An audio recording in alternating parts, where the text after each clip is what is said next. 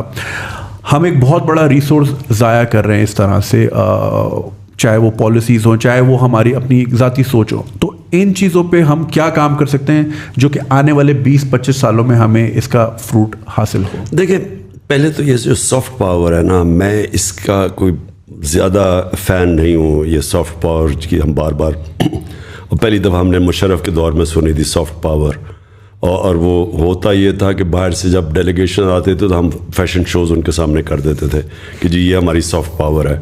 یا پھر وہ ایک دفعہ شوق عزیز گیا کہ جارڈن, تو مجھے کسی دوست کا ٹیلی فون آیا, کہتا پاکستان گیا وہ جارڈن اور اپنے ساتھ ٹروپ لے کے گیا ماڈلز کی جو کہ وہاں کیٹ واک پہ چڑھے ہوئے, یہ بتانے کے لیے کہ پاکستان سا. اور انلائٹنڈ ماڈریشن یہ بھی ایک مذاق تھا جس کی کسی کو آج تک سمجھ نہیں ہے کہ وہ مطلب کیا اس کا. یہ ہوتی ہے جب آپ میں احساس کمتری ہو تو آپ لوگوں کو خوش کرنے کے لیے بتاتے ہیں کہ جی ہم بھی آپ ہی کی طرح ہیں. یعنی اگر آپ فیشن شوز کر سکتے ہیں تو ہم بھی کر سکتے ہیں. اس سے کبھی کسی ملک کو عزت نہیں ملی. ہندوستان کو آپ نے پہلے نام لیا, ہندوستان کو عزت اس لیے ملی کہ انہوں نے اپنی عزت کروائی. کبھی مجال ہے ہندوستان میں کھڑے ہو کے یورپین یونین کے امبیسڈرز ہندوستان کو کہیں گے جی آپ یوکرین کے اوپر کنڈیم کریں رشیا کو, کسی کی ضرورت ہے کرنے کی؟ کیونکہ ان کو ریئیکشن آئے گا ہندوستان سے. ان کے پولیٹیشینز, ان کے لوگ الائنڈ ہیں, وہ اپنی جو ساورنٹی ہے اس کے ساتھ کھڑے ہو جاتے ہیں. ہم نے یہ اپنے یہ آخری 30 سالوں میں خاص طور پہ رمزی وہ جو ایمل کانسی کا, اس کو ہم نے امریکنوں کو پکڑا دیا.